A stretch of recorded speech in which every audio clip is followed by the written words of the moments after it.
All righty. Very good. We'll begin the committee meeting of the planning for the City of Akron Council. We'll begin the plan committee meeting. I'd like a motion that we accept the minutes of the previously held meeting. So moved. Your second? Second. All those in favor signify by the usual sign of aye. Aye. Aye. Very good. We do have have one item, I believe, that's up for public hearing today, if I recall correctly, looking here at the agenda. And for those of you that are here for this meeting, we will let you know that the procedure is that we will swear in those individuals that wish to speak to the committee. Before we get the report from our planning department, we'll get a report from the planning department first, and then we'll open it up for public hearing for those wishing to speak in favor, and then those wishing to speak against. And then we'll close the public hearing, and then we will open up to the committee for questions, and then we'll open up to all of council for questions. And then basically we'll repeat that procedure this evening at 7 o'clock. However, the difference is at 7 o'clock, what we'll do is the committee will make a recommendation to all of city council, either in favor, against, or to table the item, take time. So those are the procedures for the public hearing process.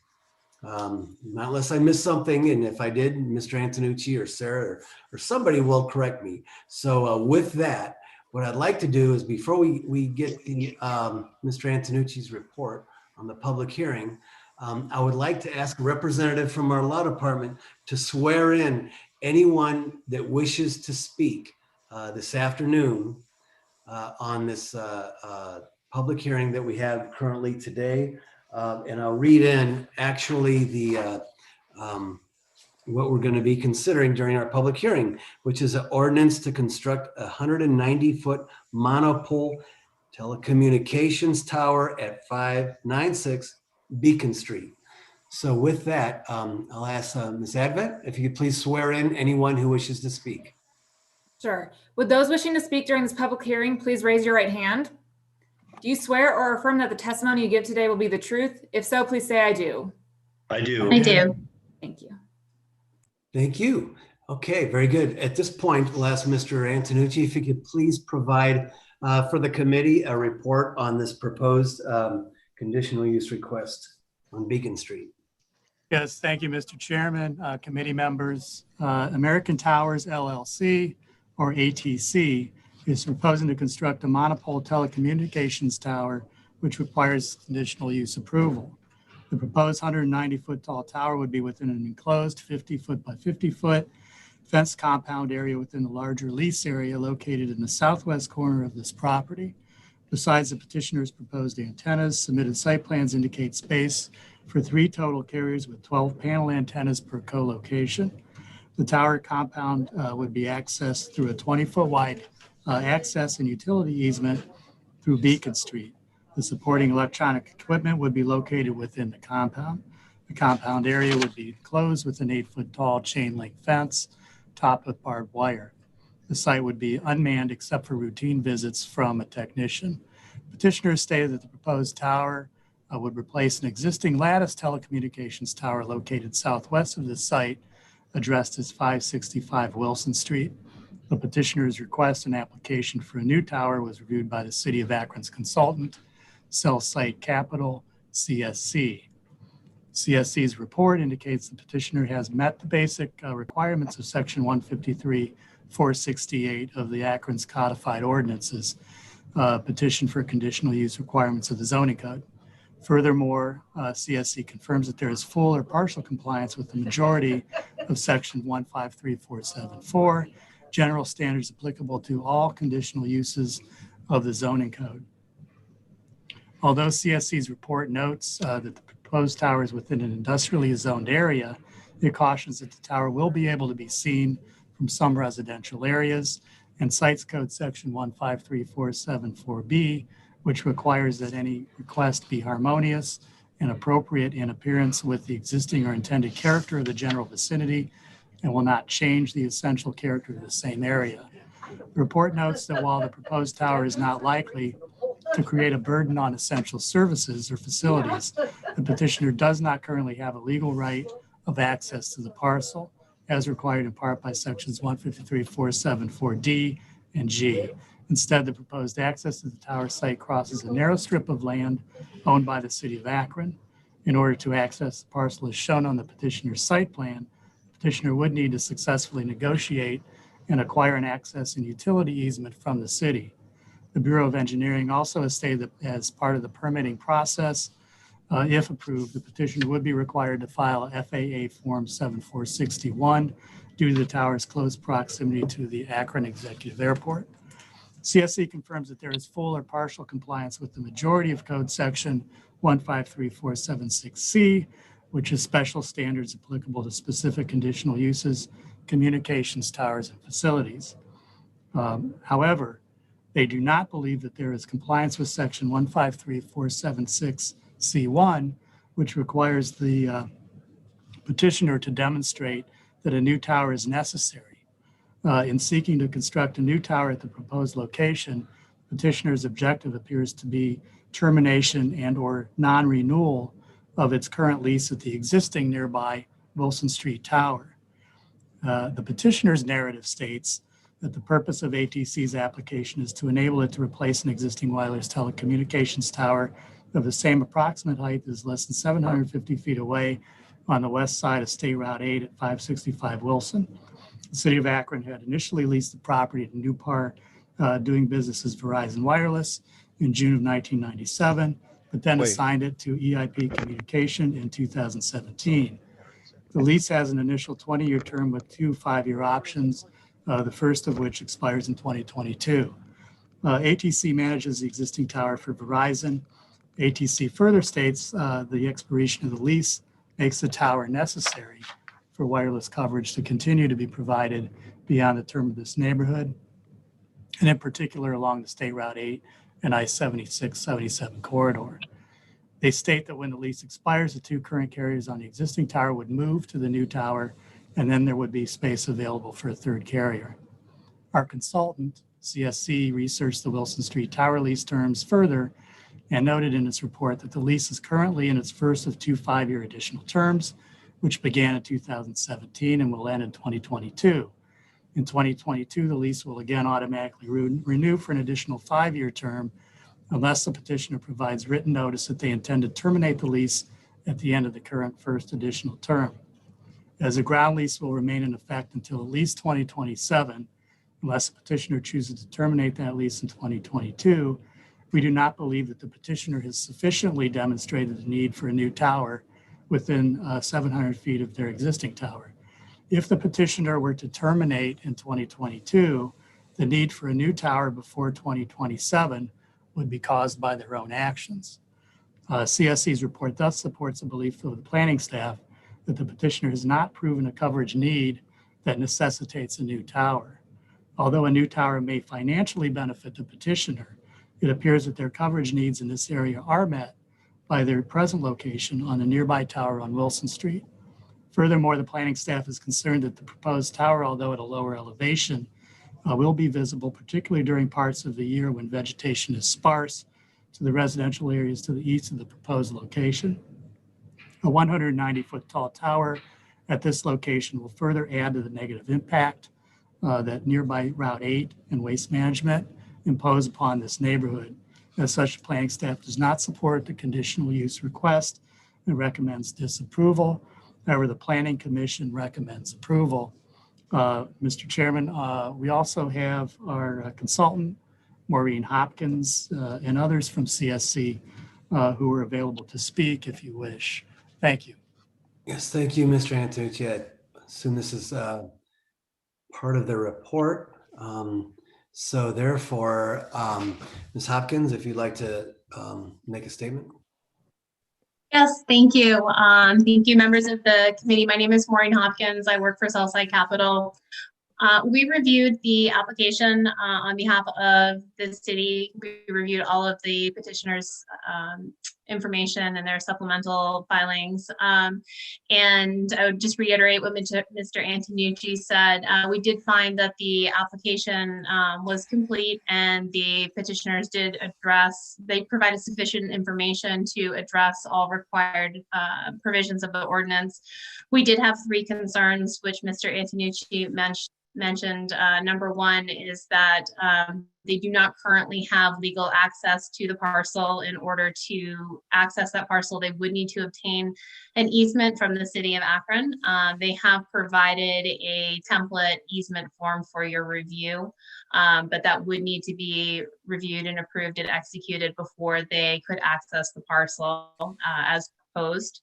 The second concern was that we don't believe that they've demonstrated a need. There is an existing tower approximately 750 feet from this proposed location that is owned and operated by American Tower. It does provide substantially similar radio frequency coverage, and the lease is now currently in the first renewal term through 2022 and can be extended through 2027, giving them an additional 6 years at that location unless they choose to terminate it in 2022. It does not appear from the Planning Commission meeting that they had entered into any negotiations with the ground owner, Everest, EIP, who we don't know whether or not they would be willing to extend that lease term past 2027, but there is a possibility that they would be willing to do so. And then finally, as Mr. Antonucci said, there is some concern about the visibility of the tower from an adjacent neighborhood. And we feel that the council needs to review that and in their determination, decide whether or not the tower would be in harmony with the character of the neighborhood. If anyone has any questions about the tower site or our report, I'd be happy to answer them. Okay, silly me. Thank you, Ms. Hopkins. At this point, though, I'd like to open up the public hearing portion and ask if there's anyone here wishing to speak in favor of this conditional use. And I do have some names here, and I'd like to just go down the list and recognize you. And then if you'd like to provide testimony to the committee, we'd appreciate that. Short of if there's any particular order that you would like, if I don't see a response from anyone, I'm just going to go ahead and go down the list one at a time, okay? Because there's like, I don't know how many, about 10 or so, 8 folks here wishing to speak in favor. So we'll start then with George Winkleman. If Mr. Winkleman would like to provide testimony to the committee, you're welcome to at this time. Mr. Winkleman just sent me a message that he's having trouble connecting to audio, so he's going to try to call in as well. Good. Okay, well, then we'll reserve the right to go back. Brian Coulter. Hello, present. I'm an attorney with Browse McDowell, and I have a feeling many of the people on your list are all part of our team, and I'll be speaking on behalf of most of them. They may chime in as there's questions. But I certainly am prepared to talk today, and if possible, I'd love to share a PowerPoint presentation via screen share. Is that okay? I'll ask Sarah, our expert, and she nods yes, so it's okay with us. Very good. I will do Welcome. that right now.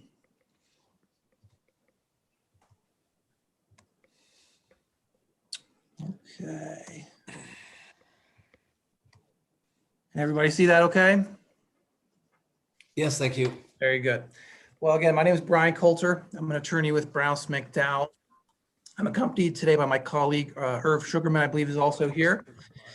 And also, I have some client representatives and some representatives of the various carriers as well. And we are here on behalf of American Towers LLC, the applicant seeking conditional use. Just to give you an update, Mike did a great job providing you an update as to where we are. This is simply a request to move a cell phone tower or telecommunications tower. The current tower is located at 565 Wilson Street. The new tower will be located at 596 Beacon Street. And so while we say move, what that really means is construct an all new tower, put all new equipment on that tower, and then tear down the old equipment and the old tower. So we say move because it's really just a one-for-one change of a tower. Although technically nothing will be actually moved, if that makes sense. Again, the Wilson Street Tower will be torn down upon the completion of the proposed tower at Beacon Street. And then to reiterate, although the planning department originally recommended against approving American Tower's request, the planning commission voted in favor of our request. I just wanted to make sure that was known. I know there was a typo on a previous form that I saw. So just to provide some brief overview here, this is the existing tower at 565 Wilson Street. This is the southbound lane of Route 8. You can see it there off in the distance to the right. An aerial view, the existing tower is located on the parcel outlined there in blue, again, just west of Route 8 and north of the 76-77 interchange. Some background, again, this was pretty well established by Mike, thank you. Originally, the lease was between the city of Akron and New Par. It was a 20-year initial term lease with 2 5-year options, so potentially up to 30 years. Again, while we are in a renewal period, the simple way to put it is at July of 2027, there will not be a lease for the current site, and therefore American Tower will not have any right to operate the current site absent some further action. And again, American Tower just manages the tower for New Par. It is not New Par. The existing tower, it's 190 self-support lattice tower. Those are the sort of broader A-frame towers that you will see around. There's 2 carriers on the tower, AT&T and Verizon. Those 2 carriers will be coming over to the proposed tower with an option to add a 3rd down the road. And another thing I want to make clear is effective December 31st, 2017, while the city of Akron was originally the landlord on this tower and received rent from the party operating the tower, that's no longer the case. Essentially, the city of Akron assigned its landlord interest to EIP Communications 1 or Everest. And so there's no revenue coming to the city from rent for the current site. This is the existing site. Again, this is the lattice sort of A-frame tower. This photo is taken from Wilson Street. It's very visible from a residential neighborhood. This is peak foliage in the summer that this photo was taken. You can see in the second photo there on the right, this is slide 6, a house in the near vicinity of the existing tower. Let me go back, sorry about that. On slide 8, my slide number is missing there for some reason. This is a screenshot from an FCC website, which shows all the pinpoints on this map, show towers that provide coverage over the city of Akron. The 2 in the middle there, the one that's immediately to the east of Route 8 no longer exists. As you can see from our note, it was dismantled in 2012. The tower, the pinpoint to the left or the west of Route 8 there is the existing tower. As you can see, there's quite an expanse of space where there's no tower around that. So the existing tower and the tower we're proposing to be constructed are critical to providing coverage there along Route 8 and the surrounding communities north of I-76, I-77 interchange. The proposed tower is at 576 Beacon Street. It's right across Route 8, slightly north at the parcel you'll see there outlined in red. This is a screenshot on slide 9 here from Google. You can see they're very close in proximity. That's necessary because, again, the goal with the proposed tower is to provide equal or superior coverage to the existing tower. Both are zoned exactly the same. They're both zoned industrial, so no need to change any designation on that front. And then this slide here on slide 12, I add this simply to designate that although the towers are the same height at 190 feet, the elevation is lower, as Mike stated in his summary. So the proposed tower will actually appear smaller than the existing tower. The current property at Beacon Street, as you can see, is used primarily for storage of industrial vehicles and miscellaneous items. And just to describe American Tower's arrangement with the property owner at Beacon Street, it currently has an option to lease that property until September of 2021. what it's proposing to build at that site is not a lattice tower. It's a 190-foot monopole tower. And in our experience, these are generally perceived as the better of the two alternatives for a handful of reasons. One, this is simply newer is better here. American Tower is upgrading its infrastructure. This particular tower that will be built has not been exposed to decades of rain, wind, rust, whatever else. And so there is a big component of this where just simply newer infrastructure is better. It has a smaller footprint than a lattice tower, right? It's not your sort of A-frame bulky thing. It's literally just a pole with equipment at the top.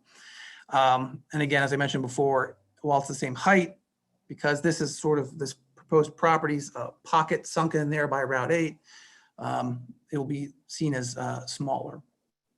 Again, the two carriers on the existing site, AT&T and Verizon, will be jumping over and are willing to jump over, and there's space for one additional carrier. Again, it's zoning. And in anticipation of this particular meeting, we wanted to make sure that there weren't any current active vote zoning violations on the proposed site. We're not aware of any. If there are any issues, certainly we're willing to talk about those, but to our knowledge, there are not any known zoning violations to us at the Beacon Street property. And just to give you a visual here on slide 15, you can see on the left is what the tower will look like if constructed. And on the right, you can see the square there on the bottom right of the parcel is where the proposed tower would be located on that piece of property itself, tucked behind another building. Again, more photographs of the Beacon Street property and the surrounding communities. Yes, Waste Management is across Beacon Street. The photos on the left, this is slide 16, show sort of the dirt lot and the approximate area where the tower would be located. We understand one of the, a big concern for the city is what this proposed tower would look like. And at the city's request, American Tower did some balloon simulations. I was actually not familiar with what a balloon simulation was before this, but it's really neat. Essentially, we raised the balloon up to the height that the tower will be constructed. And then we were able to simulate what the new tower will look like in various spots around town. And so this is just a photograph of the balloon simulation. You can see there on page 18, the approximate height of the tower at the Beacon Street location.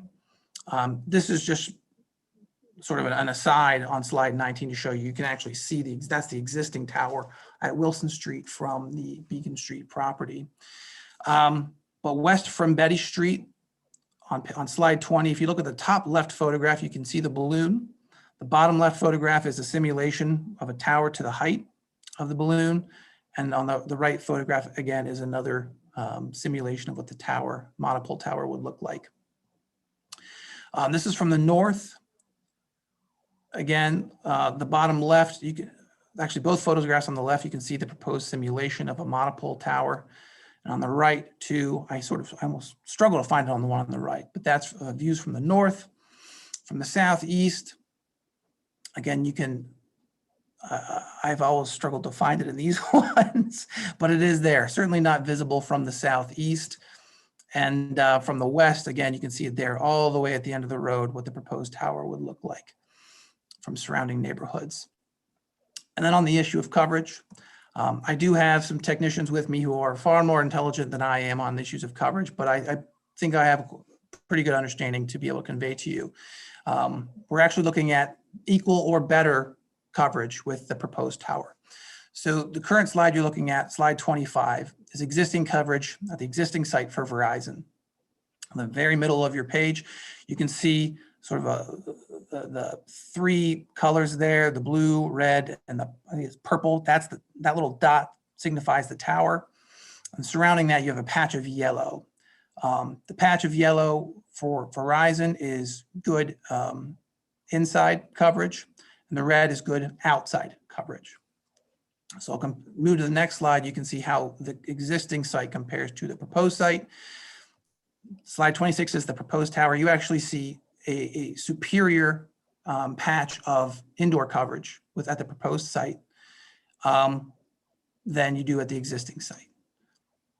And then just to give you an example, 2027 or 2022 rolls around, and for whatever reason, there's no tower on the existing site. This is no tower at that location. And you can see actually patches of white or clear. That's no coverage or little to no coverage. It's simply not good. And so that is a good illustration as to how critical this tower is for this part of the community. AT&T, it's a similar story. The colors are just inversed, right? And so here, the existing tower, you can see a patch of red surrounding the existing tower that shows superior or good indoor coverage. The proposed tower is almost identical. It shifts slightly east because the tower shifts slightly east. But again, if you eliminate the tower, if no tower is there, you lose all of that indoor coverage on slide 30. That's what that shows. And so regardless of the carrier, the tower that we're talking about needs to be moved is critical for not just the interstate interchange, but for the surrounding communities. Anyone wanting to use a hotspot on their laptop phone working from the pandemic will likely rely on this tower from the surrounding communities. And so I do want to touch briefly on the cell site capital report. I thought it was well written and well reasoned in a lot of ways. A couple of the things that I want to highlight to the extent anyone has read it and has questions. A lot of the items that were mentioned in there as not being addressed by American Towers were not addressed because they're just simply not applicable in the cell phone tower or telecommunications tower context, right? So for instance, on slide 30, the application did not address glare, odor, fumes, or vibrations because those concerns aren't really at issue here. The same goes for parking, loading, traffic, landscaping, refuse, service areas, and yards. Again, this is simply a tower compound. It'll be accessed by American Tower technicians or technicians for the carriers. This is not going to be something that's open to the public or really require any of those things. It is true that access is an issue, but we've addressed that by providing a draft easement that can simply be negotiated and arranged, and this is no longer an issue at all. So yes, it will be remedied upon the city's acceptance and grant of the easement American Tower submitted. And while visibility is raised in the report, it's certainly not going to be based upon the simulations that you've seen and that we've done. It's not going to be any more visible than the existing site. And if it is visible, again, from our experience, that Monopole tower is perceived as less of an eyesore than the lattice towers. I think the largest sticking point, the biggest area of disagreement for us certainly is this issue of necessity in the report. However you want to cut it, American Tower is only allowed to operate a tower on the existing property because there's a lease. And come July 2027 or 2021, that lease is not going to exist and we're not going to have the right to operate that tower. And on the lease that was assigned from the city to Everest, upon the expiration of the lease, there's 180 days for American Tower to tear down the tower. So I just want to make very clear, American Tower will have no right to have a tower at 565 Wilson Street after July 22 if its 5-year renewal term is not exercised. But in any event, at 2027, there's not going to be a lease. And there has been mention about, well, what about this, the current landlord? The business decision has been made at American Tower to not lease that property. So the need to move is absolutely present. And I would encourage the committee and the council to not create this concept of temporal necessity, which I don't read in the code as being an element. I don't think it's something that needs to be a sudden emergency. As I'll explain, this is a multi-year process. This is a complicated process to move a cell phone tower or telecommunications tower, especially when you're trying to replicate coverage. Right. Excuse me, I'm sorry, Mr. Coulter, if you could please, we have a lot on our agenda today and respectfully request that we move. Understood. I will move forward as quickly as I can here. So this is a very complicated process. Moving is not something that can be done quickly. It can take years. It takes a lot of moving parts have to align. We have to find a nearby property owner with suitable property where a tower can be built. That tower has to be able to provide equal or superior coverage to the tower that's already exists. The carriers have to be willing to move. A local contractor has to be willing to build it. All of these moving parts have aligned now. And by kicking the can down the road, it really benefits nobody. We simply risk losing out one of the key cogs in our machine to make this work, and to where an emergency is created down the line where there may be a gap in coverage. All American Tower is trying to do here is to guarantee a seamless transition in coverage by being prudent, proactive, realizing there's a problem coming up, and trying to move across the street and solve a problem for the next 30 years with a new lease. And so, I'll stop there. I certainly don't want to take up all the time, and I'm happy to answer any questions anyone has. Thank you, Mr. Coulter. We'll continue the public hearing and ask if there's anyone else wishing to speak in favor. I know Mr. Winkleman has reported in from what I understand. We ask that you keep your comments, please avoid trying to be redundant, and we ask, but we do want to hear everything. And so, Mr. Winkleman, are you online? Can we?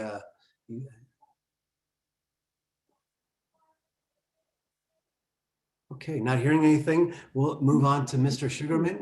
Would you have any comments, Mr. Sugarman?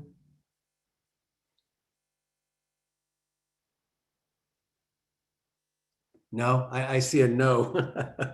Okay, that's. Oh, here it is. I was unmuting the wrong way. I'm sorry, Mr. Fusco. Thank you. Oh, my colleague, Brian Coulter has given all the information to council. I'm here as well to answer any questions that council or anyone else may have about this matter. Thank you. Okay, thank you, Mr. Sugarman. Matthew Van Such. Matthew. He won't be speaking. He will not be speaking today, Mr. Fusco. Okay, thank you. I see a Sarah Snell. Do we have a Sarah Snell? Sarah is a client representative. If there are any technical matters, she's from ATC. If there are any technical matters or any other issues relating to the lease, Sarah is here to answer those questions as well. Thank you. I also see a William Faustakos. Hope Same. I pronounced that right. Close enough. Same. He's with ATC. Very good. Thank you. Then I have a Jonathan Kovich. Jonathan is a representative of one of the carriers, as are Brent and Larry. So those three names should be covered as well. Okay, thank you. Okay, I didn't practice the names here, so forgive me, please. How about Lawrence? We'll just start with that. Is there a Lawrence from Verizon Wireless carrier technician? Yeah, he's a technician here, available to answer any technical questions regarding coverage. Perfect, thank you. And then I have a Brent from Verizon as well. So I'm assuming the same, but okay, very good. Is there anyone else wishing to speak in favor of this conditional use? If you can raise your hand or on the screen. Mr. Fusco, Mr. Winkleman is here, but his mic is not working. He wanted to let you know he is here to speak in favor and to represent the landowner. Oh, okay, good. Well, we'll give him an opportunity while the public hearing is going on, because I do see at least we have one person that may have signed in that may be against. So we'll now open it up for anyone wishing to speak against this proposal. I have Michael Mackey, Everest Infrastructure Partners, I believe. Is there a Mr. Mackey here wishing to speak against? Oh, I see. There you are, sir. Please, can you hear me? Yes. Thanks, Mr. Fusco. Yeah, so I'm representing Everest. We are the entity that acquired the lease rights from the city of Akron 3 years ago, with the ability to continue to lease this property for telecommunications purposes. For, I believe the contract with the city of Akron was 50 years. That was through a RFP that yielded in 2017, and we were the successful bidder there. Just going on record, you know, it was an interesting presentation there by American Tower's representatives. I come away at looking at that presentation, the only need that was continued to be discussed was the fact that there was no lease or no tower able to be there in 2027. And I'm here to go on the record that that's not the case. We have not been contacted by American Tower to extend the existing lease. We would be more than happy to extend that existing lease for our full contractual rights that the city of Akron has granted us. So that would be a full, all the way out to 2067. We would do that at the same terms and conditions that the current lease has. The tower has no need to go anywhere. I didn't see any issues with coverage based on the coverage maps that I saw, that, you know, both sites would provide the same amount of coverage. And my guess is that AT&T and Verizon would be happy being at either location. I don't know where Verizon's stance is on, they do own the tower. American Tower does not own that tower, as he indicated. So they just manage the site on Verizon's behalf. Verizon owns that steel and has, you know, the rights to keep that steel where it is as long as they want. And we would be willing to work with Verizon as well if American Tower doesn't want to manage that site anymore. But, you know, I'm just, you know, happy to answer any questions along those lines. It's pretty straightforward. We haven't been contacted by American Tower on this site. We're more than willing to renegotiate and extend that lease at the same terms for till 2067 with American Tower or Verizon, and provide the coverage that is, you know, has been there for many years. Thank you, sir. Thank you. Thank you for your testimony. Is there anyone else wishing to speak against this particular proposal on Beacon Street? Anyone else wishing to speak against? Anyone? Okay, very good. Is Mr. Winkleman available? Well, one last call, I guess. For Mr. Winkleman. Not hearing anything or seeing anything. We will close the public hearing. And what I will do is ask the committee if there's any questions or comments in reference to this conditional use request. Any committee members have any questions? Oh, yes, the samples. I see your hands up. Thank you, Chairman Fusco. Not really a question. I do want to implore the developers of this project to reach out to the residents in that direct community. We do have a petition on file that was circulated from the community surrounding this proposed location in opposition. So I would implore you all to reach out to them. I will get a copy of the petition and those to you. But I would feel a lot more comfortable with this project if you put forth the initiative to talk to those residents to see what their concerns over there are. Thank you, Ms. Samples. Thank you. Is there any other committee members at this time? Have any questions whatsoever, comments? Any committee members at this time? Okay, any council members have any questions or comments? Council members? I'm not seeing anyone at this time. So what I'm going to do though is... Councilman Neal has his hand raised. Oh, does he? Okay, he's not on my screen. Yes, Mr. Neal, there you are. Yes. Okay, thank you, Mr. Chairman. I would just like to get an understanding of, because I noticed they were talking about coverage and these were towers. Does this take into consideration the small cell towers that proliferate some of our neighborhoods? So I would like to know, when they talk about these towers, does this correlate with the small 5G cells that are throughout our neighborhoods? If we could get a map of that overlay of the towers and those 5G small cells, because we as council receive letters of concern, as Councilwoman Sample said, we receive letters of concern from residents throughout the city about our city's 5G implementation plan. So I'd like to see how these towers with the 5G small cells that run in our neighborhoods overlap one another, what this looks like, and if we can know the pros and cons in relation to this plan, please. Thank you, Mr. Neal. Thank you for the question. I'm going to toss this over to, I don't know if our consultant, Ms. Hopkins, can answer that. I believe I know the answer, but I'd rather an expert answer. I wouldn't consider myself an expert on the coverage from the towers and the small cells, so I would defer to either American Tower or see the carrier representatives who could be more specific there. Mr. Coulter? Certainly, yeah.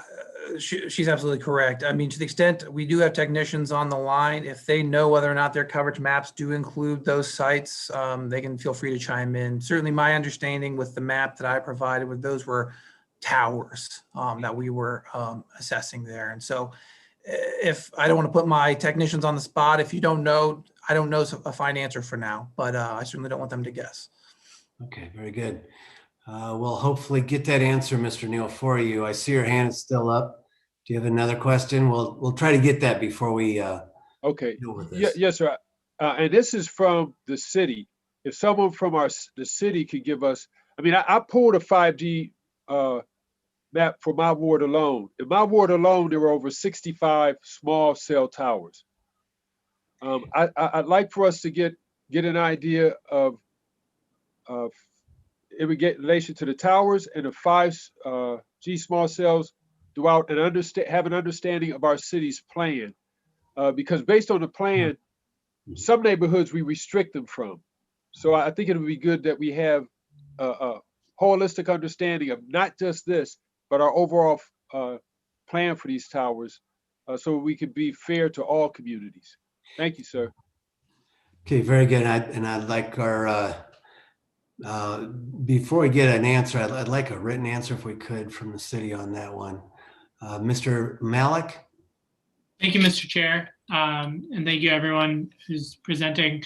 I guess I have a two-part question kind of around this idea of necessity. I'd just like to understand a little bit, especially about kind of how we're going to move forward. So I guess the first question I think is to the petitioner, and is, what is the necessity? What is the value add to the community, to all of us, about switching towers? Is it that now there's 3 opportunities to have 3 different systems there instead of 2? Is it purely business benefit? Is it expanded coverage? What is it, right? And what would be the downside of just continuing on to 2067 with the current tower? The second, I think, is a question for either Everest or our cell tower consultant, which I think is kind of the opposite. Say we're in 2023 and the current tower, the lease is terminated and the current tower is no longer used, right? Then what is the question and what is the picture before us? Would we then be in a position to then approve this tower at this current location, or would we look at that former location again? I mean, what is the thought process there? So 2 parts. Okay, Mr. Coulter, would you like to try number 1? And Ms. Hopkins will give you 2. How's that? Yeah, I think I can answer that with all of that. So I'd say the need is twofold. One, this is about updating infrastructure, creating a monopole tower where there's previously a ladder tower and just replacing old with new. 2, there is a necessity. Anyone else trying to speak on behalf of Verizon or American Tower and what's possible about steel or whatever else, it's speculative. I can speak on behalf of American Tower. The decision's been made to no longer do business with that landlord, and therefore its right to operate a tower at that site will end at the end of the lease term. Because we have the pieces in place now to be able to make that happen, the petition was made now, because any number of things can happen between now and 2022 or 2027, and those options will could become unavailable. Heaven forbid, the owner of the potential property could pass away, or something could be, foreclosed upon, and then circumstances change. And so that's the need. It's the landlord, American Tower's landlord, changed, and a lot of us have rented properties where the landlord's changed, and sometimes that changes relationships. It did here. The business decision has been made that American Tower has to find a new property. Okay. Ms. Hopkins, would you like to try number 2? Thank you, Mr. Coulter. Sure. So we are not currently aware of any deficiencies in the existing structure. And American Tower does have the right to stay there for an additional 6 years. If they choose not to try to extend their lease, then we would say there is a need, but it's created by their own actions or inactions in this case. And so while there may be a need, it's being caused by them by virtue of their decision, their business decision, like Mr. Coulter said, not to pursue an extension of that lease. Okay, Mr. Malik. Well, I guess if I can just, I guess I do have a quick follow-up on both. I guess first to Mr. Coulter, I mean, you say that the decision has been made, but, it sounds like it's at least to some extent a business decision, or there's something that's kind of unstated as to why this business relationship must change, in your words. And then I guess to Ms. Hopkins, I understand that the necessity would be by their making, but I guess, and if you don't want to answer hypothetical, I guess you don't need to answer hypothetical, but I guess it sounds like we are going to be in a position, if we don't approve this, that in 2023, that site is no longer used. So I guess what is, as the consultant, then your thought as to, would it be trying to, get another, person to operate that current tower, or what would that look be? Sure. So just to clarify, the lease extends through 2027. So the second renewal term does go through the end of 2027. So we are looking at an additional 6 years. And it looks like Mike might want to address the second part of that question, and is probably in a better position to answer what would be the disposition of the tower if American Tower chose not to renew after 2027. Yeah, I think that's right. So I would, if American Tower doesn't want to operate a tower at that location, we would be happy to operate a tower. We own and operate hundreds of towers across the country. We're a much smaller private tower company than American Tower. They're the largest in the country and probably the largest in the world as far as independent tower companies go. AT&T and Verizon happen to be our two largest customers. We've built many towers across the country. We have no issues operating that tower. We think the site probably is structurally fine. We don't have those reports, but I'm sure American Tower could indicate whether or not there's any structural issues. I'm sure there aren't. And you can't lose sight of the fact that backing up the contractual situation here is that American Tower doesn't own the tower. Verizon does. So we need to ask Verizon if that lease were to be, if American Tower no longer wanted to manage that tower, the way that it works, the way the old AirTouch sublease works from I think it was 2001 when American Tower took over management of the site. If American Tower wants to step out of the way, Verizon still owns the tower, can continue to operate that tower and own the tower right where it is. So I think there's a lot more to that question, but if it's simply, if American Tower wants to step away, yes, Everest is going to do everything they can to operate a tower at that location and continue to serve AT&T and continue to serve Verizon. I don't know the current situation. We've seen this before across the country. This isn't like this. These making a necessity, American Tower making their own necessity at this situation isn't the first time.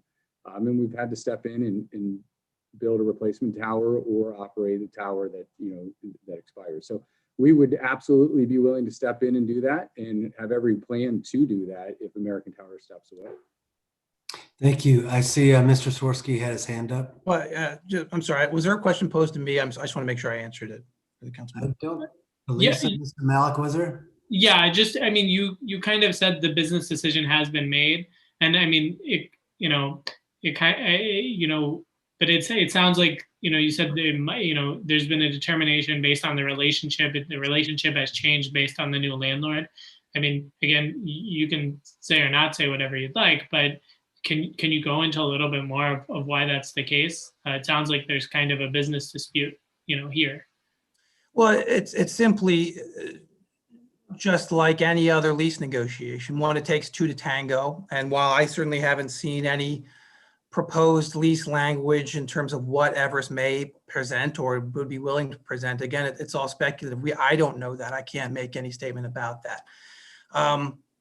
What I can say is that my knowledge, and I don't know much about knowledge, I know that their American Tower very carefully selects its landlords. And when its landlords sell their interests, it can become problematic. And so this gives American Tower the opportunity to choose its landlord now, whereas the existing site, there's a tower there. And things become a little more complicated. And to that point, American Tower has a management agreement with Verizon. I don't have that memorized. I don't think anyone can possibly say what Verizon would or would not do, but I do know that American Tower is going to comply with its obligations pursuant to that contract. And so again, I hate to speculate and say what Verizon will do this because we simply can't know that. What I can tell you is that the party charged with operating and running that tower is not going to enter into an agreement with the current landlord at that site. And thus it is a necessity. The same way any other business running a storefront, if they need to move for a business reason, that's a necessity, whether it's self-created or not. I don't know that that's a fair way to put it. That would be my position. Mr. Malik, anything else?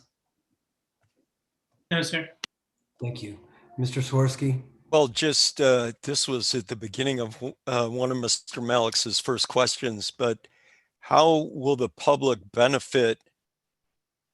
What is the difference? How will the public benefit from this proposal over what could also be ensued or coverage could be provided by others? I mean, what's the plus for the public here?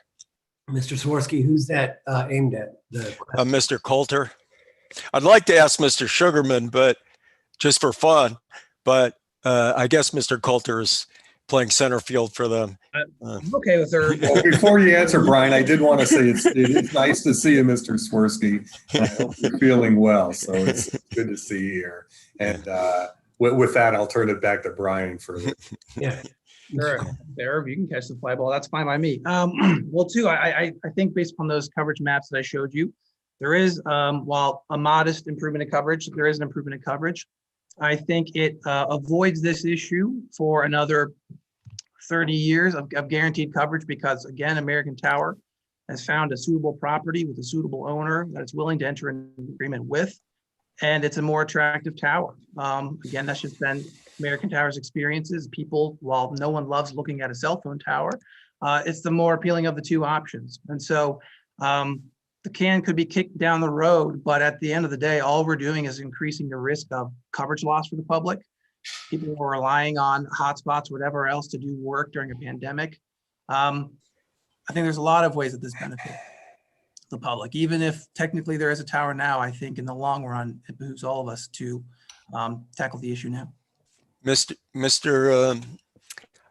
I'm going to ask Mr. Mike M., I guess. Do you want to respond to that? Is that true? I don't think the tower needs to go anywhere. I think we're talking about we have a whole committee meeting right now over something that probably doesn't need to occur. We're more than willing to keep the terms exactly the same terms that the city provided to New Par and American Tower, and keep this tower where it is. As we all know, people don't love new towers. They get used to towers where they were. I would disagree with Brian on the fact that I do love the look of towers, but that's just me. I don't think this tower, we don't need to have the conversation. We could certainly talk with American Tower offline. We're happy to renew these terms. It's exactly the same as the city. This is clearly, if it was the city's still leasing this property, and they hadn't sold it to Everest 3 years ago, this conversation wouldn't be happening right now. So, and I think that's pretty epic. Brian would not be asking the city to allow them to relocate a tower off city property to another property at the detriment of the city. It just wouldn't be happening. So, and if I could add something to it. If I could add, Mr. Swirsky, there is no detriment to the city. It's a monopole rather than a lattice tower. It is a lower elevation and it's newer technology. And there's a business decision for this that we should not be penalized because of a business decision with Everest. So while the representative from Everest can minimize what he believes it benefit to the city, we do believe there's a benefit to the city for the reasons that we've already stated. You haven't heard them say that they're going to put up a new monopole and otherwise address some of these other issues. And I would also say to to Councilwoman Samples, we are aware that there is a petition. We haven't seen it yet. Once we get it, we will address that, and we will get to the neighbors and talk to the neighbors to make sure that the residents of Ward 5, whatever concerns they have are addressed. Very good. Thank you, Mr. Sugarman. From moving forward, if somebody could raise their hand if they want to speak or if they want to ask a question or answer a question, please do that, or direct a question towards someone. It is now almost 2 o'clock. We have quite a few things, and I do not want to do, I would like to be as efficient as possible. Okay. But if there's more questions, we definitely want those to get asked and answered if we can. So moving forward, I would ask again, is there anyone having any questions whatsoever from council on this particular conditional use request? Any council members have any questions? I'm not seeing any. There has been very good questions, and some I think may be open-ended at this point, but I will remind everyone at this point that we will have a meeting at 7 o'clock this evening. We'll ask that everyone get sworn in again, and then we'll open up the public hearing for comments, either pro or against. And what we'll do is make a recommendation to all of council after that public hearing, okay? So I'm going to ask one more time. Is there any questions from any council members? Okay, I'm not seeing any. So we will go ahead and move on to the balance of the agenda, and I'll invite all those that are here, reference to the Beacon Street property, to please, you're welcome to come back at 7 o'clock if you'd like. Thank you. Mr. Fusco. Did I see somebody? Oh, yes, Mr. Sugarman. Just said thank you. Oh, okay. You're welcome. Thank you. All right, thanks. Okay. Now under the balance of the agenda, folks, we'll try to be as efficient as possible. Again, it's been a long public hearing. I'm going to ask that we take time on 2 through and including 7. Number 7 is the capital budget, which after our meetings today, we'll continue to review that capital budget. And last time it went all the way up to council meetings. So, and I understand we may have a longer council meeting. So, but we will be reviewing that capital budget at 4 o'clock or so today. Item number 8, though, is the substitute offered as an amendment that was read in on January 25th in reference to the housing development, conditional use at 1870 Akron Peninsula Road. And at this time, if there's any questions or comments from anyone. Yes, Jeff, right here. Yes, Mayor Horgan. Thank you. First of all, welcome back, Mr. Swirsky. It's good to see you again. Participating in here, listening to the cell tower argument. I guess at the end of the day, we're going to need coverage somewhere. I guess that's what it comes down to in council's decision. So I know there's a lot there. You know, in looking, thanks, Mr. Chairman, and thank you for the last couple of weeks of listening to those concerns about where the development goes. You know, if you look back in totality of maybe the last 40 years of, and I remember, I think there's a number of people who were who were around back then. You could barely drive through the valley without having to roll up the windows. And at some particular point, 33 years ago, John Seiberling said, "Listen, I think we need to clean this place up." So he dedicated about 35,000 acres, about 33,000 acres into a national park that literally goes into Cuyahoga County. This community literally has spent well over hundreds of millions of dollars into not only water reclamation, and if you remember, because I think you played a key role in connecting that trail from downtown into and down through the valley, we have spent a significant amount of time and money and resources, and not just me and not just you, but the community has, into protecting the valley and to saving the valley and having that plan. Now, how it has developed since then, and I would argue that even the housing on Hickory Street, the housing on Merriman Street, that is all close to the trail and to the river, we have all done in a very responsible way. And I'm still of the belief, with the number of units that are down there, we can still do this in a responsible way. And if you look at Akron as a whole, we literally have double the national average when it comes to parkland and open space per resident than any city across the country. And I think we've done an excellent job of protecting that park space. giving people that option to be able to explore it, but also be able to live down there too. And so having a plan for the valley, I mean, I credit John Seiberling and Congress back in 1987 of having a plan for the valley. And I think it's a very good one. It has protected it. Now it draws literally hundreds of thousands, if not millions of people a year. Once we get past this, I'm excited about the new development down there, and I urge your favorable consideration and passage. So thank you. I appreciate the input into this, but I think, you know, with the number that is going down there and what we're doing down in the valley, I think in talking to a number of property owners and business owners in the valley, they are welcome for new residents. I made no secret that I think our community needs to grow. And I think the recirculation of the same ideas, I think we need some new, and that comes from sometimes new residents, new developers, new people coming in. And I think the growth of this community depends upon us being able to attract, you know, a significant number of people to live here in could be a neighborhood, could be downtown. Those markets need to change. And I think it wasn't one study, but it was actually 2 housing studies. And one of the biggest things that they pointed out was that we needed new housing. And this is one of those ones where we could do that. And I think in a responsible way. So I urge your favorable consideration, and thanks for the few minutes, Mr. Fusco and committee. Yes, thank you, Mayor Horgan. Thank you for all your hard work on this one. Is there anyone else wishing to speak in terms of this particular, Mr. Swirsky? Yeah, I'm honored that the mayor chose to attend this meeting. I don't remember you coming to too many planning committee meetings, but I like what you were saying, most of it. But in this project, I also have to thank Councilman Fusco for all the hard work he did to add some more components which seem more consistent with the things the mayor was talking about. But still, the location next to a fragile floodplain, still located too close to the Cuyahoga River,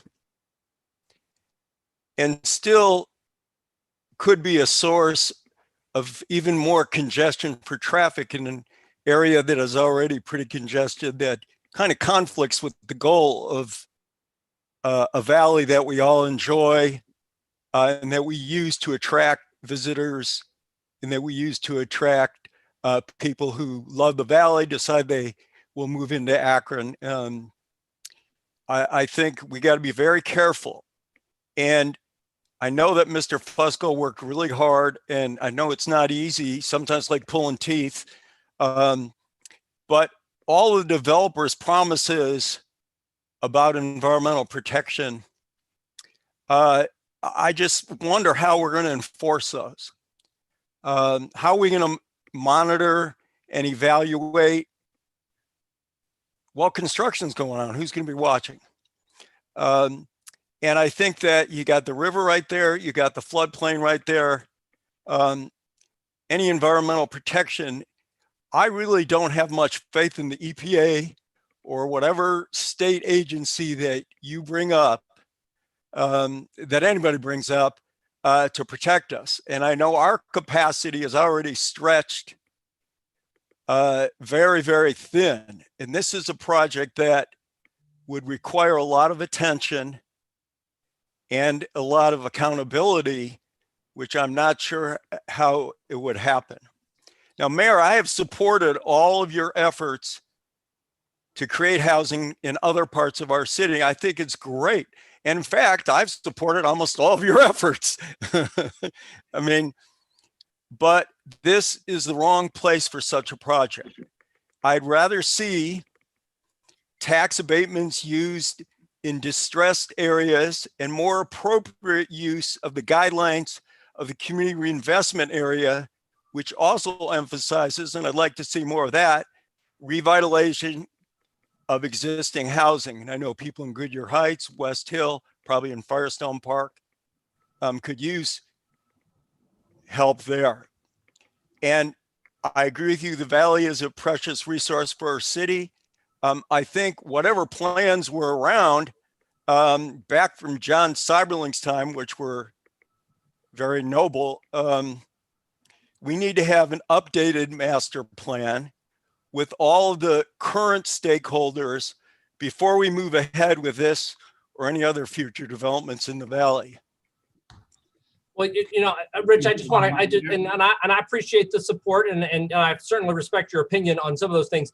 The current infrastructure has always supported more traffic, so that should not be an issue. And number two, this is also a private piece of property that is zoned for almost anything. And not a whole lot of people were complaining when this was a farm or was a golf course. And so when you talk about stormwater or when you talk about some of the ag runoff, those are two different things when it comes to protecting that river. Like you said, it is not in the floodplain, but it is close. But we have also developed around the floodplain to be able to do that. And I know you say you don't have much faith in the EPA to be able to do this. We literally work hand in hand with them on every single thing that we have to do. When you look at, like I said, the hundreds of millions of dollars that have been invested into cleaning up that river, and when it goes from the worst river in the world, maybe in 1969 when it catches fire, to the river of the country just last year, that is because of those efforts to be able to clean up that stormwater, that ag runoff, and everything else, and restore those floodplains. I do have faith in that EPA because we do work with them very closely to monitor things just like that. And some of the things that Jeff had worked on with our team to be able to say those will be addressed, in the development agreement. And those are the things that people have to adhere to. And these are things that, that we monitor and that we, whether it's construction manager or environmental engineers, those are things that we do. And I think we as a city do them very, very well. And if you look at some of the things that we have done with the infrastructure around the sewers and removing those CSOs from the river, you're looking at like billions of gallons that have not gone into the river untreated into those flows. And that's not insignificant. Now, you may say, well, listen, you have to bifurcate those issues because now you're putting housing down there. We're putting housing down there because one, people kind of enjoy that and they may they'd like to live down there. And it's also not a number of units to say, you know what, this is too much. We can't put, thousands of people on a river because of this and this. But if you look at other cities, and I would say either some big and some small, and you look at some of their central parks and some of their natural resources right in the heart of their city, their density per person reaches the 8 and 9 and 10,000 people per square mile as opposed to us. Our density is very low and our parkland and open space is very high, and it still allows for that responsible development. I'm not asking you to say, hey, listen, let's put a dozen towers down there with 200 people each. This is I think a fair number of units to be able to do that. And listen, I respect your opinion and I appreciate the support. We may be on opposite sides, but I think it's a good positive way to move forward to be able to develop this piece. So thank you. Thank you, Mayor. Thank you. Any other questions? Mr. Kamer. Thank you, Mr. Chairman. I know that I wasn't going to speak, but the mayor mentioned something about this being private property. Made me want to speak on this matter. My question, I do have a question for our planning director, Jason Segedy. If this was not a conditional use to build housing down here on this property, what are some of the other options that the owner would be able to move forward and sell this property? Like light industrial. Can you explain some of the other possibilities that it would not come before council for us to listen and us to voice our concerns on? Thank you, Mr. Kamer. Mr. Segedy. Sure. Thank you, Councilman Kamer. And yeah, you're correct. The UPD district that's there essentially allows most commercial uses. So there are lots of uses that would be permitted under the current zoning by right, and that would include things like storage, electroplating businesses, some uses that are in the light industrial realm, as well as other commercial activity like distribution, wholesaling, et cetera. Mike Antonucci might be able to mention a few more if I missed any, but the general gist of it is that a lot of uses that would be allowed under our commercial zoning, which is really a lot more intense zoning. And to be honest, I think are things that are far less desirable at that location than, responsibly planned residential units. Okay, thank you. Thank you, Mr. Kamer. Sarah, I have something I'd like to share with council. I've asked someone to put this together for me. This is a map. And the thing of it is we have received hundreds, literally emails, hundreds of emails from all over Northeast Ohio, basically, and a few from beyond Northeast Ohio. And we tried to address every possible issue that we could. And of course, one of the issues, and with this substitute, try to address all the issues. Okay, now with this map here, what I asked for was some of the concerns that was brought forward with the proximity to the Cuyahoga Valley National Park. And like I said, and I agree with Mr. Swirsky, this is a valuable resource we got to preserve and do everything we can. And I get it. It's not only the Cuyahoga Valley National Park, but it's the Cuyahoga Valley that we've got to work to protect and work to preserve. But I asked for this in this map here. It goes back about 27 years.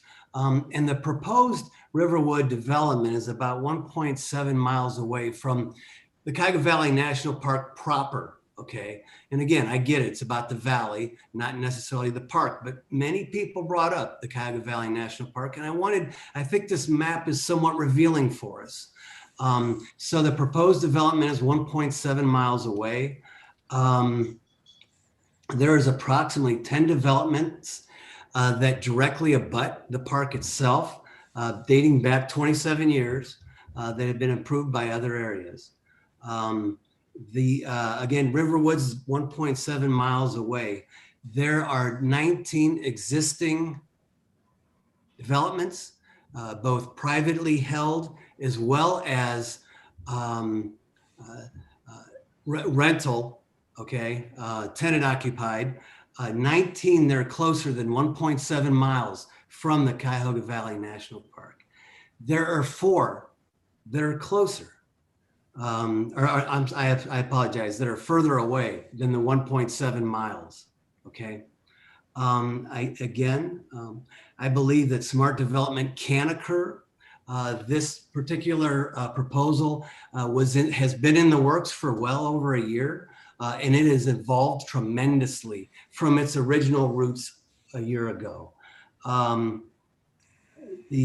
in terms of how it looks within that development agreement, that's yet to be dealt with. However, and the abatement piece is important to talk about briefly as well. This is not on the table for us today, the abatement piece. I know that was one of the issues that was brought forward to us, but this particular legislation is, as we know, is a zoning issue, not an abatement issue. But it's a zoning issue, and that's what we have to address. And whenever we consider zoning, we also consider surrounding areas and surrounding neighborhoods.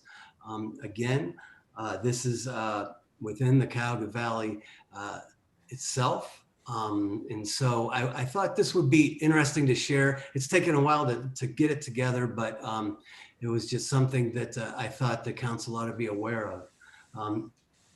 And that's basically all I have to say about this particular proposal. Thank you, Sarah, if you can take that off. Thank you. I would ask if there's any other, Mr. Swirsky. I see your hand is up. Thank you, Mr. Fusco. And actually, Mr. Fusco and Mr. Horgan are 2 people who I deeply respect. And I don't like being on the opposite sides with you, but I'm willing to do it because I care about the valley. And I think in the past, the EPA has worked with us on a limited basis. But I don't think that they have the capacity. They're underfunded, they're understaffed, they took a lot of hits. I don't think they have the capacity to go out to every new construction project and watch what's going on. So I'm not sure who's going to be doing that. I hope it's not Mike Antonucci or Jason. And so while the construction is going on, let's just start with that. Next to a floodplain, that's a problem. The other thing is all of the promises, which is unbelievable how the skill that Mr. Fusco showed in getting at least really good ideas incorporated into this project. How are we going to make sure that they happen? What accountability is there? What if the developer, after it passes, decides, well, I can't do this and I can't do that? I've had an experience in my ward like that, where the developer promised all sorts of things in conditional use. And then he did what he wanted to do. And we gave him his bond back. And it put us in a hole in other ways that luckily some people stepped up, James Hardy and others helped make the situation better. But how will the developer be held accountable to all these promises? Jeff, Rich, that's going to be on us, and that's going to be part of the development agreement of, you could also build in, if you don't do this, well, this doesn't happen. I mean, there's a key thing in this there, and that's the abatement part. I mean, when we agree to that, there's also conditions that we say, listen, if we're going to do the trail down the road, if we're going to do a bridge across, things can't go forward unless we do that. And that's the development agreement, of which eventually you will see. So I've made this promise before, and I sometimes, you get knee deep down in some of those agreements. We try and hold everybody to everything that they're supposed to. And I would disagree with the EPA just a little bit. I know on a national level, they seem to be kind of not as funded as way they could, but they are practically embedded in our city when it comes to every single one of the things that we're doing. When it comes to the CSOs, it's a natural extension that they're going to be looking at this. Yeah, but every plan that they have to produce for a building permit for this, it has to undergo an environmental review, not only by us, but by the county and the EPA. And sometimes we're working together on those same things. So if they say, listen, we want to put 1 million gallons of stormwater into the river. Well, no, that's not going to work. They have to have a stormwater retention plan.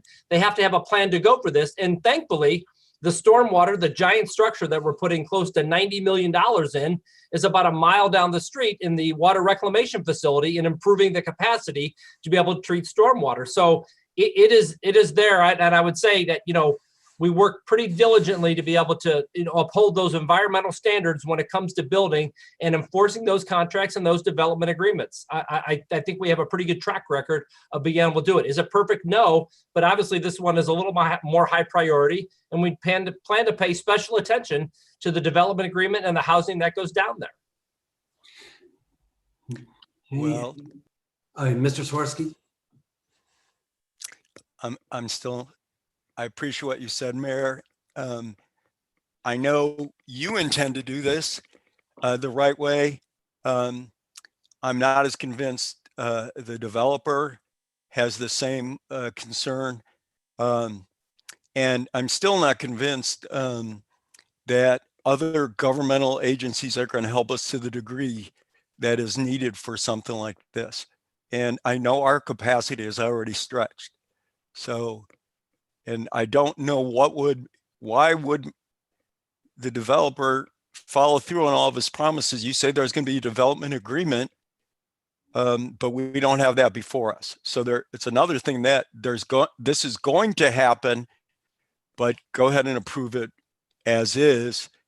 I can't do that. Sorry. That's fair, Mr. Swirsky. And typically, as many of us know, that we deal with the zoning first because developers can't get the funding or the loans, if you will, until that's in place, and then the development agreement. Sometimes simultaneous, but we usually get it typically afterwards. Not often the same time, but typically. So I'm going to ask if there's anyone else, any other comments or questions, and if there's not, I'm going to ask if there's a favorable report. A motion for a favorable report. Mr. Chairman, I'll make that motion for a favorable report. Thank you, Mr. Kamer. Is there a second?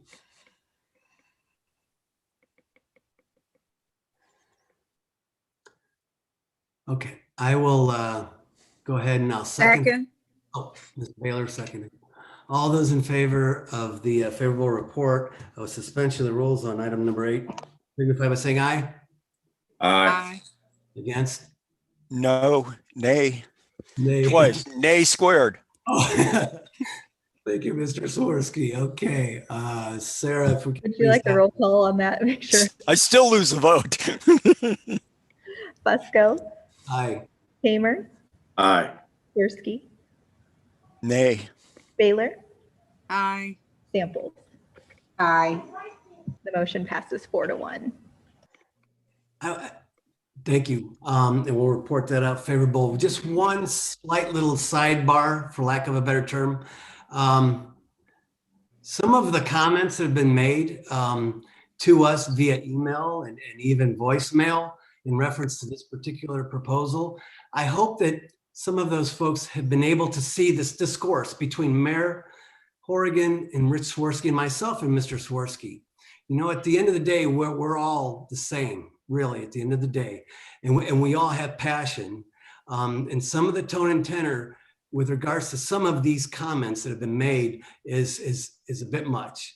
And I just ask that we respect one another, and that, you know, Mr. Swirsky and I, we have gone round and round, and I know Mr. Swirsky and the mayor, on many issues, but at the end of the day, we respect one another, and we treat each other with respect, and just ask moving forward that those that are passionate about this do the same with us.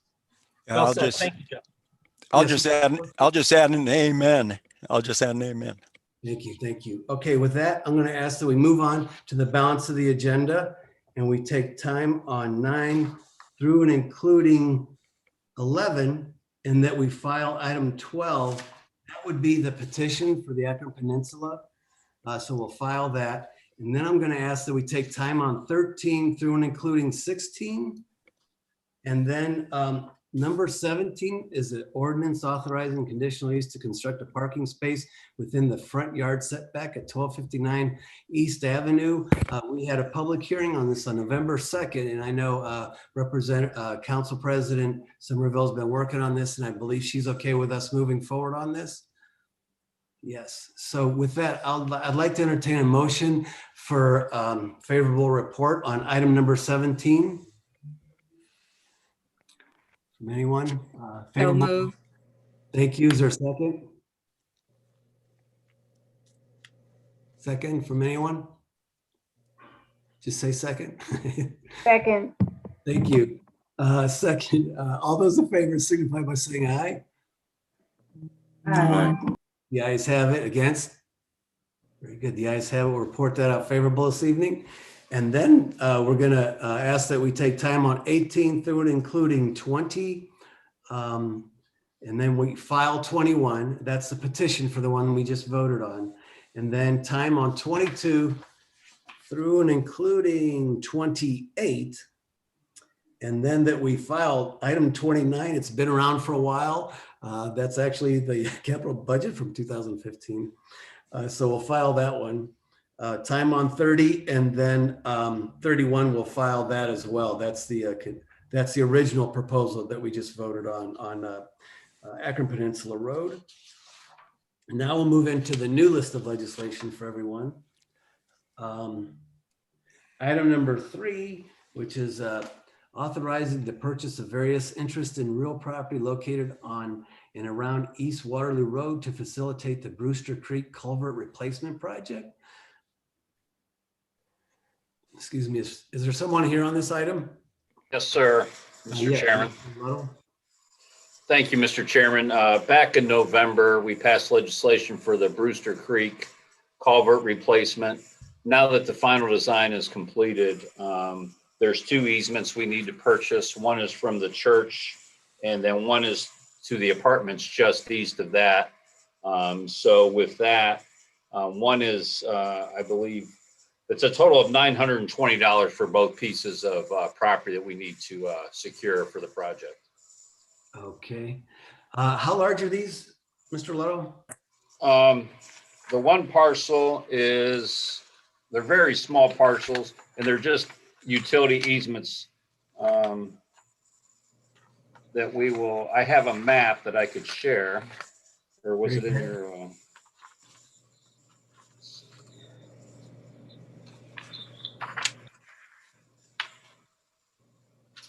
The one at the church.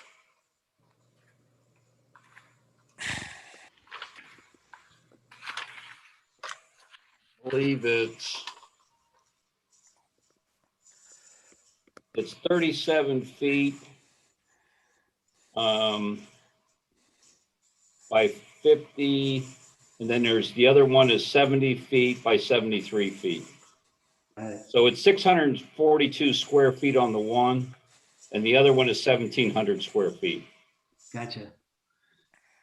Yeah, appears as though this is our typical sale price? Yes, absolutely. Okay, very good. Is a consent agenda okay on this? That's fine. We're going to bid this project in a couple weeks, so we have some time. Is there any questions from anyone? Anyone have any questions whatsoever? Mr. Chair, I'm not sure if you can see that Councilman Kamer has his hand raised. Yes, Mr. Kamer. Sorry, I didn't see it. No, thank you, Mr. Chairman and Chris Leto. I think I already know the answer, but I just want to verify before my vote. We have reached out to both property owners and had the discussion about moving forward with their. Absolutely. Yeah, we come to agreement on the cost with both of them. All right, thank you. Thank you. At this point, if there's any concerns or questions, if there isn't any, I'd like to request a motion for consent agenda. Motion for consent. Thank you, Mr. Kamer. Is there a second? Second. All those in favor of consent signify by saying aye. Aye. Against? I'm not sure that I heard everyone. Do you mind if I do a call on that one? Yes, please. Roll call, please. Thank you. Fusco, Aye. Kamer, Aye. Swirsky, Aye. Baylor, Aye. Sample. Aye. Thank you so much. This is 5-0. Thank you, Ms. Pina. Okay, we'll move on to item number 4, which is under the new list of legislation, an ordinance approving the donation of 2269 10th Avenue, or, excuse me, 10th Street, Southwest to Nazareth Housing Development Corporation. Someone here on this? Mr. Yes, West? this is Abraham Westcott. Thank you, Councilman Fusco and council members. The city of Akron is owner of a property, 2 properties, a home at 2269 10th Street and another property at 2273 10th Street. The home is about 1,445 square feet and the additional lot is about 2,500 square feet. The city proposes to donate the properties to Nazareth Housing Development Corporation for rehabilitation. The property is not needed for municipal purposes. The donation will divest the city of properties that no longer needs and result in a rehabilitated house for a low moderate income family. The Office of Integrated Development requests your approval to donate these properties to Nazareth Housing Development Corporation.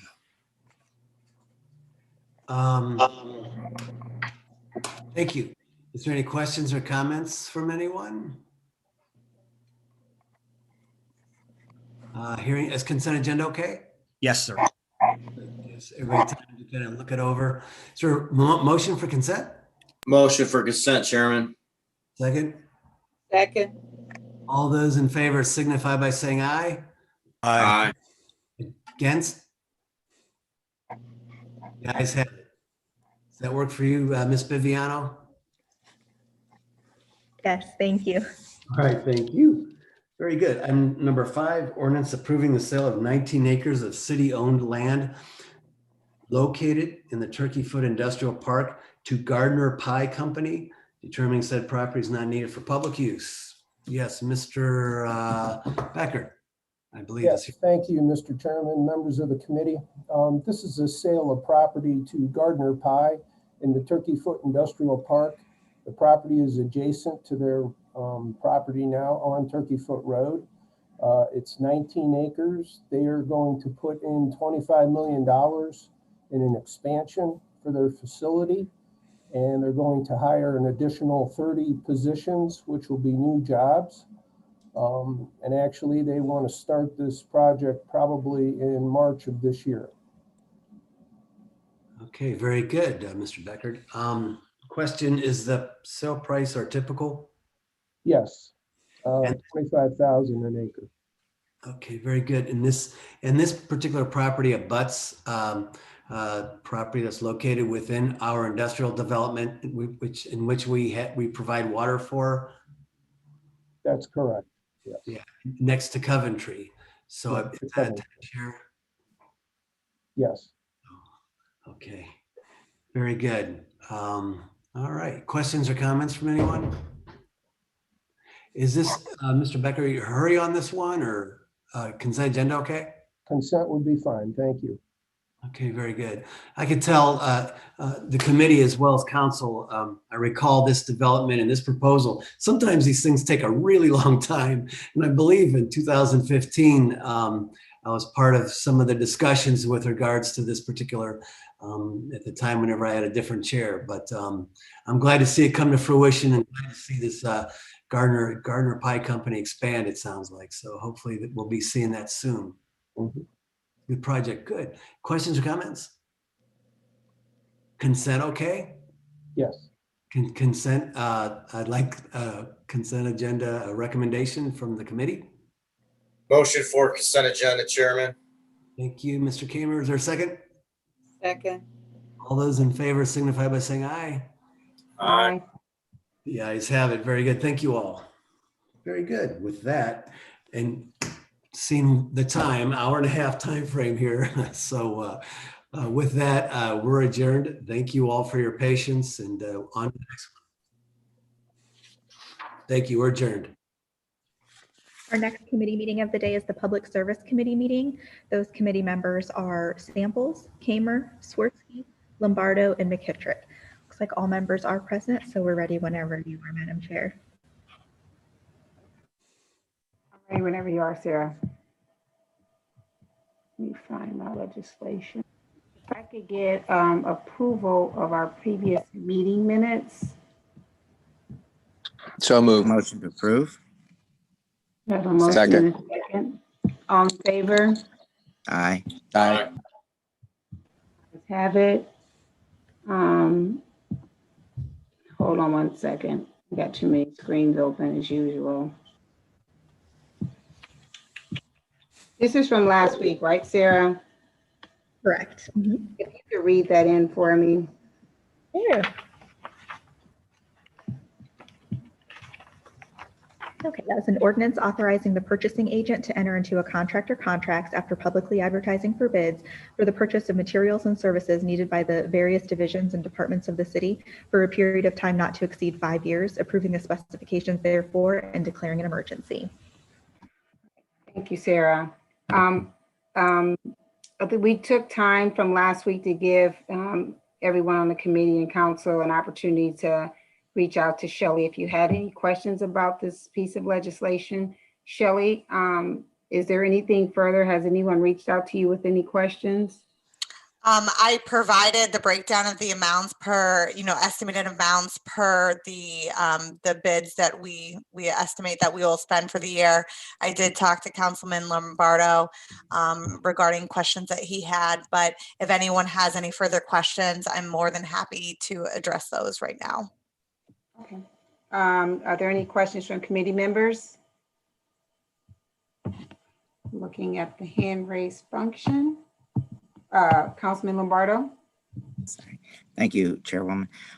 Yeah, just to reiterate for the record, I just wanted to, take this list and if we could, ask Shelley to, keep track as we go along throughout this year for the estimate versus actual amounts that we're going to have. Thank you.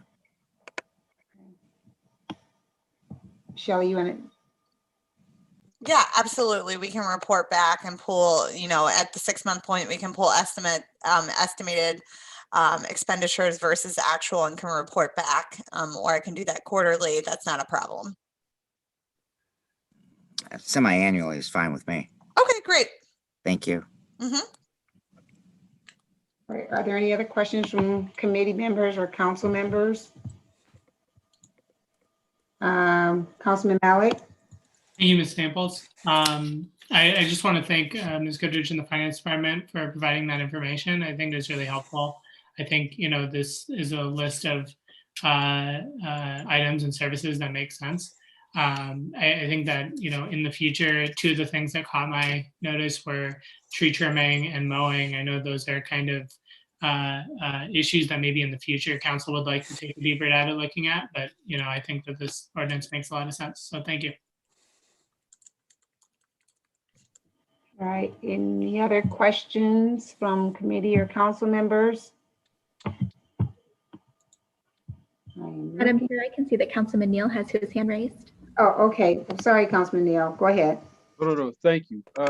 No, we've had this discussion before. I just want us to be able to keep track on what percentage of the contracts go to minority businesses. Especially, I mean, we've been talking about empowering residents in the community for some of the things like the mowing for the longest, but it seems like we can never create a process to where they can become a part of the bid process. It seems like it's always bid out. And by the time we try to get our local nonprofits and things involved, we're always behind the 8 ball. So would like to see what metrics we're using to make sure that we,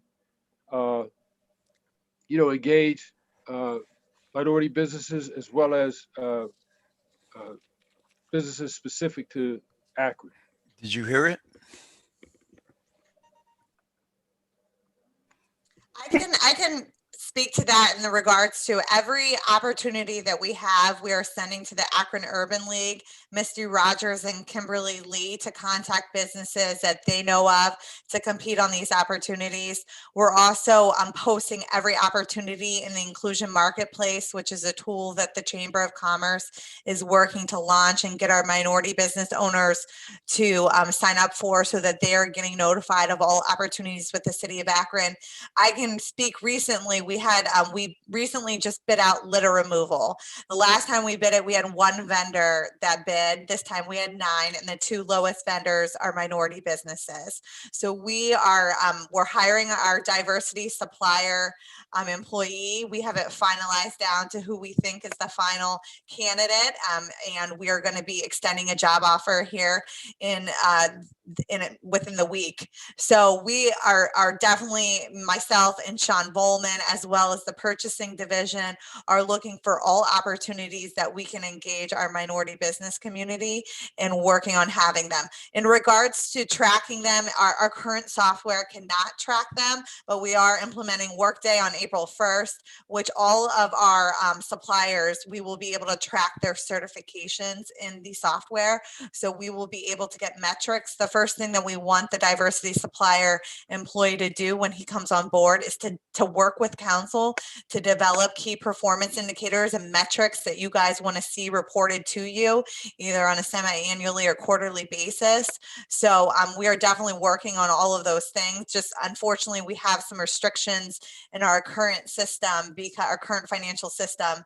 I could try and pull you some numbers, but it would take some manipulation and a lot of data analysis to scrub it up against the certified minority business list with the Urban League. But we are taking many strides to increase minority participation in the city of Akron.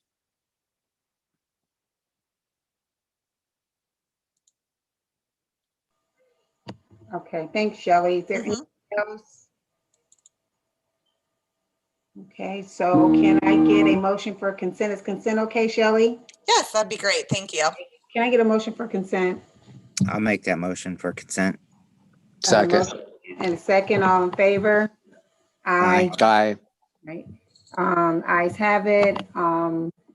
We have nothing else coming before us. I don't believe, do we, Sarah? I don't see it. And we are adjourned.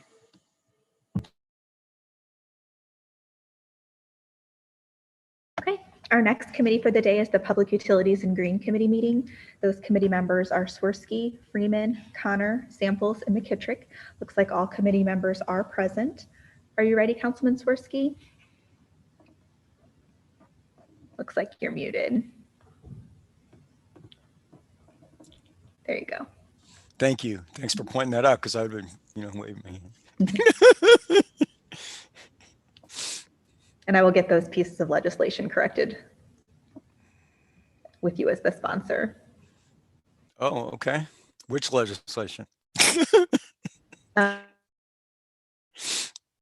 But whatever. Is that meeting going to be at 2:45? Anything's better than chemotherapy. Oh goodness, I'm sorry for pointing that out. We are a little early. I thought we were behind. That'll be at 2:45, so we have about 5 minutes. Thank you. Well, Hardy's Okay. Rich, I'm glad you're back. I didn't know it was going to be like that at all. And if I thought it was, I probably would have just